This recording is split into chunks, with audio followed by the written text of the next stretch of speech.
Assalamualaikum warahmatullahi wabarakatuh. Perkenalkan, nama saya Firma Eta Anggraini, nomor induk mahasiswa 43010200114. Di sini saya bersama teman-teman saya, yakni Novita Duriswanti dengan nomor induk mahasiswa 43010200111, Dito Arisembodo dengan NIM 43010200041, dan Edi Yusuf Purnama dengan NIM 43010190268 dari kelompok 12 akan mempresentasikan makalah dan juga PowerPoint yang berjudul Inovasi dan Teknologi Informasi dalam Komunikasi Organisasi. Langsung saja pada materinya. Inovasi dan teknologi informasi dalam komunikasi organisasi. Inovasi adalah sebuah ide ataupun gagasan untuk menciptakan hal baru yang didasari oleh ilmu pengetahuan. Tanpa ilmu pengetahuan, inovasi tidak akan berjalan dengan mulus. Inovasi memiliki manfaat dalam berbagai bidang, salah satunya adalah teknologi informasi. Teknologi informasi secara sempit didefinisikan sebagai perpaduan antara teknologi komputer dan telekomunikasi yang meliputi perangkat keras, perangkat lunak, database, teknologi jaringan, dan peralatan teknologi lainnya. Dari hal ini muncul beberapa teknologi yang memudahkan seseorang dalam berkomunikasi, bekerja, dan masih banyak lagi yang dilakukan oleh sebuah perusahaan atau organisasi. Dengan teknologi yang banyak ragamnya, seperti World Wide Web atau WWW, email, voicemail, internet, faksimili, dan lain-lain yang dapat diakses dengan mudah, mampu memberikan manfaat bagi pemakainya. Menurut Monger tahun 1988, perkembangan teknologi membawa 3 dampak utama yang memiliki pengaruh terhadap struktur organisasi, yaitu otomasi, disintermediasi, dan integrasi. Otomasi ditunjukkan dengan penggunaan internet untuk mengambil alih pengetahuan manusia. Disintermediasi adalah peniadaan proses yang merupakan non-value added activities sehingga throughput time yang dapat dipercepat. Dan integrasi merupakan perpaduan berbagai bidang antara lain dari integrasi komputer, input proses, output sampai ke integrasi komunikasi. Adapun secara umum, teknologi memiliki beberapa manfaat penting dalam dunia pendidikan, yaitu menambah ilmu pengetahuan, meningkatkan kemampuan belajar, memudahkan akses belajar, dan masih banyak lagi. Pengertian organisasi. Organisasi adalah sekumpulan orang yang secara sadar berinteraksi antara orang yang satu dengan orang yang lain untuk mengerjakan tugas sesuai dengan bagiannya. Pada dasarnya, proses komunikasi dalam organisasi menjelaskan tentang bagaimana komunikasi itu berlangsung dengan melalui proses yang sangat panjang, terus-menerus dan berubah-ubah dalam penyampaian pesannya. Komunikasi memiliki peran yang sangat penting bagi kebutuhan manusia. Mengapa dikatakan mampu memenuhi kebutuhan manusia? Jawabannya adalah karena manusia adalah makhluk sosial yang saling membantu antara yang satu dengan yang lainnya. Pemanfaatan teknologi. Dengan adanya teknologi informasi, memiliki dampak positif.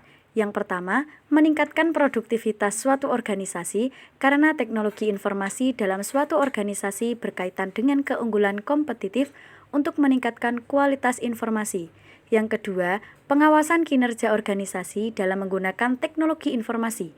Yang ketiga, mengoptimalkan program kerja organisasi.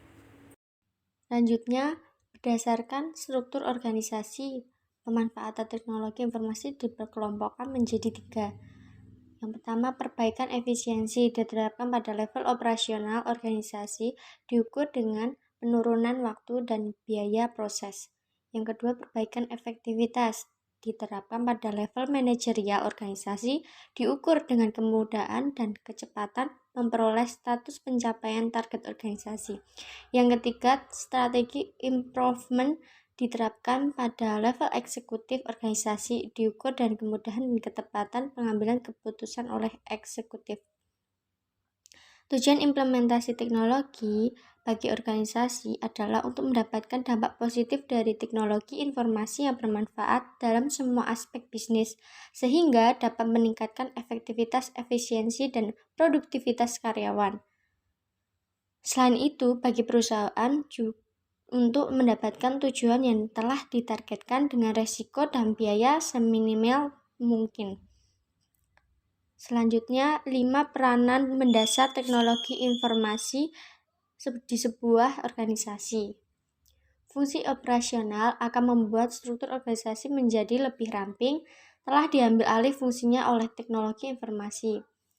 Kedua, fungsi monitoring dan kontrol, yaitu aktivitas di level manajerial embedded di dalam setiap fungsi manajer, sehingga struktur organisasi unit terkait harus dapat memiliki span of control atau peer relationship yang memungkinkan terjadinya interaksi efektif dengan para manajer di perusahaan terkait. Fungsi planning dan decision, yaitu merupakan sebuah knowledge generator bagi para pimpinan perusahaan yang dihadapkan pada realitas untuk mendapatkan sejumlah keputusan penting sehari-harinya. Lalu, fungsi communication, di mana teknologi informasi sebagai sarana individu perusahaan dalam berkomunikasi dan berinteraksi.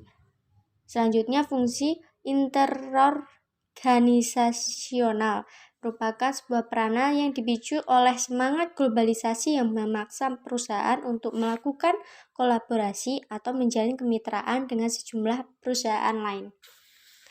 Selanjutnya, materi implikasi teknologi komunikasi, yaitu ada 3: fungsi pengimplementasian teknologi media massa, fungsi pengawasan teknologi media massa, dan yang ketiga, hasil teknologi implikasi. Penerapan teknologi informasi dan komunikasi. Penerapan teknologi informasi dan komunikasi merupakan proses yang berkelanjutan dan sistematis di mana pendidikan dan sumber daya manusia memodifikasikan sesuai dengan masyarakat teknologi informasi. Implikasi TIK dalam pendidikan. Perkembangan teknologi informasi terutama di bidang pendidikan, di mana pada dasarnya pendidikan merupakan suatu proses komunikasi dan informasi dari pendidikan sebagai sumber informasi, media sebagai sarana sumber informasi, media sebagai sarana sumber sebuah ide, gagasan dan materi pendidikan, serta peserta didik itu sendiri. Komunikasi dalam organisasi. Komunikasi dalam organisasi merupakan pengiriman serta penerimaan berbagai pesan organisasi, baik di kelompok organisasi formal maupun informal.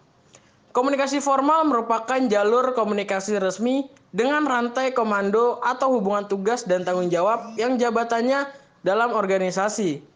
Sedangkan jalur komunikasi informasi merupakan jalur komunikasi tidak resmi di lingkungan maupun di luar organisasi, tetapi masih berkaitan dengan fungsi tidak langsung para pimpinan organisasi. Tujuan komunikasi dalam organisasi antara lain untuk membentuk pengertian antara organisasi. Komunikasi mempunyai andil dalam membangun iklim organisasi yang berdampak kepada pembangunan budaya organisasi tersebut, yakni membangun nilai dan kepercayaan yang menjadi titik pusat dari organisasi.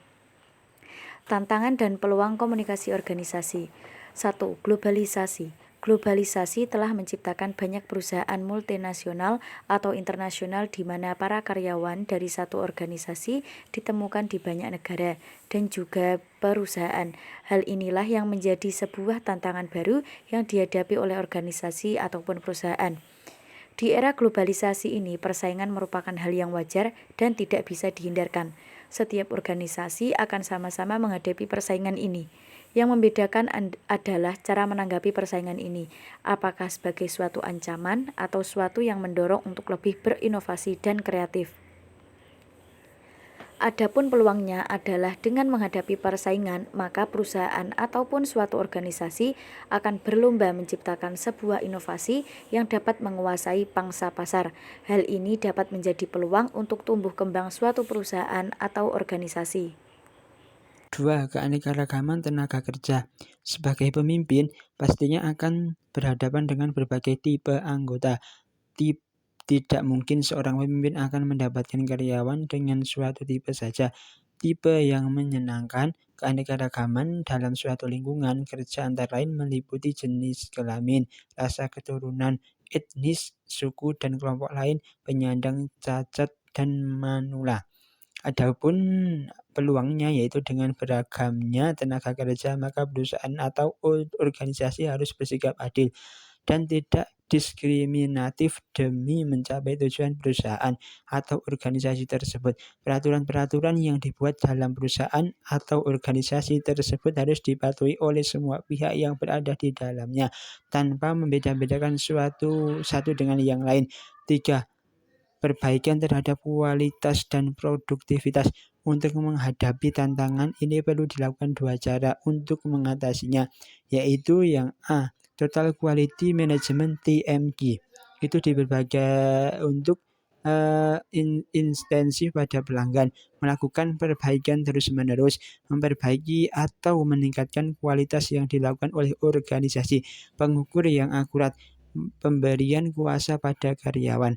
Yang B, yaitu rekayasa ulang terhadap program-program yang untuk melibatkan karyawan secara luas, mempertimbangkan kembali bagaimana pekerjaan bisa dilakukan dengan organisasi distrukturisasi seandainya kerja dan organisasi ini akan diciptakan dari nol.